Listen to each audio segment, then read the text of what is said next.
Hello guys, welcome to the Trading Parrot. We're gonna do an update on Chainlink. A couple of days ago I published this video on Chainlink talking about 765 and a target of 19 bounce.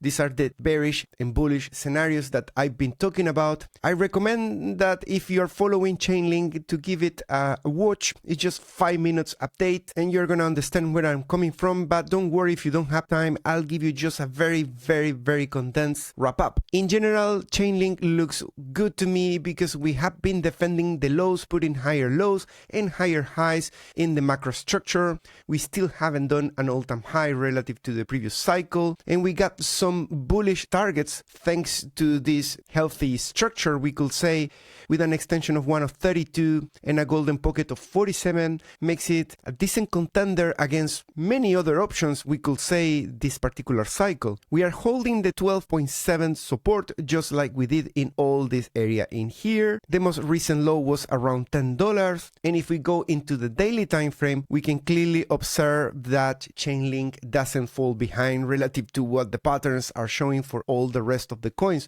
or most of them, which is a head and shoulders with a neckline clearly defined, most of them right after a breakout that has been bleeding, specifically due to all the challenges that started happening around mid-May. It's good to see that we still don't see any breakdown, that we are still holding, but there's clearly a squeeze around this area. The bearish target, and the technical target, the official one, is to go into 7 point something, as I stated in the previous video, but there's still not a breakdown. And remember that there is the option that we hold support or that we slightly weak below it, maybe to go into $12 with just the excuse of taking this liquidity that is very intense up until $12, and then slightly below $12 starts decaying in the 3 months of liquidity pools accumulated. Interestingly, there's more around this area compared to below $10. I will have expected to see more liquidity in here. After all, this is the order block of the whole move up, but CoinGlass is using this specific analysis. On trading different, I cannot go 3 months back in time, and I can see that the liquidity around the $12 is also consistent with that theory that the liquidity pools are located there. Remember that no one can see liquidity pools in the exchange.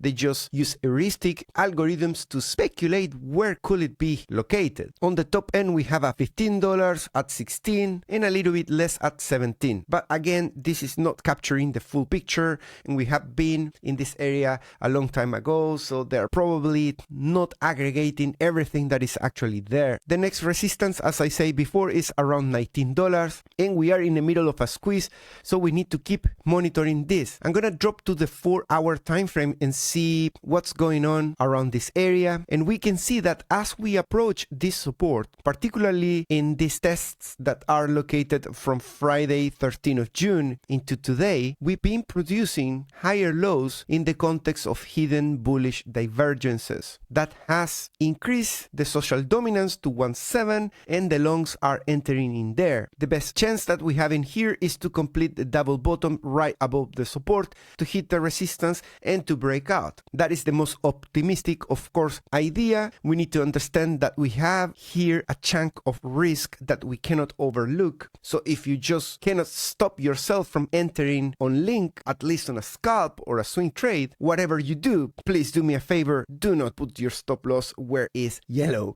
Personally, I will prefer to have an order to enter around that risk of the rest of the people. That sets you at less risk than if you are part of that risk. We have 3 news coming in for Link. They're all bullish. One of them is just moderate bullish. The first one is Genius Act could boost Link usage, says Chainlink CEO. Of course, he's the CEO. He's gonna say bullish things. The US stablecoin bill that just cleared the Senate will require on-chain proof of reserves. Nazarov argues that Chainlink's POR and CCIP stack is the only turnkey solution. So every new dollar-backed tokens becomes incremental demand for Link's fees. The second news, this time instead of 8, is just 7 out of 10. Chainlink eyes 260 trillion untokenized assets market. Can Link hit 30 on CCIP success? That is just a question mark. New pilots for UBS asset management, Swift and Abu Dhabi global market show big trade 5 moving tokenized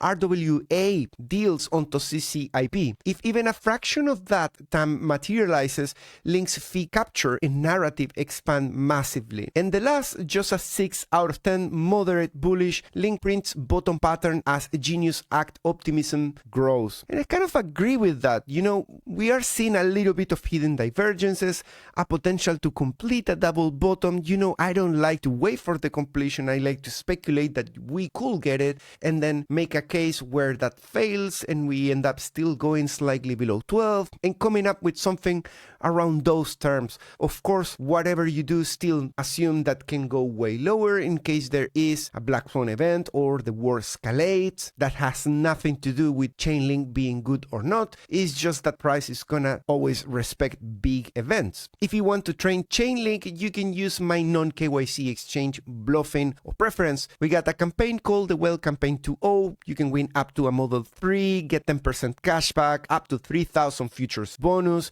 multiple gifts that you can get depending on your deposit and trading volume. This campaign ends on the 2nd of July. Make sure that you don't miss it. Thanks so much for watching. I'll see you on the next one. Bye bye.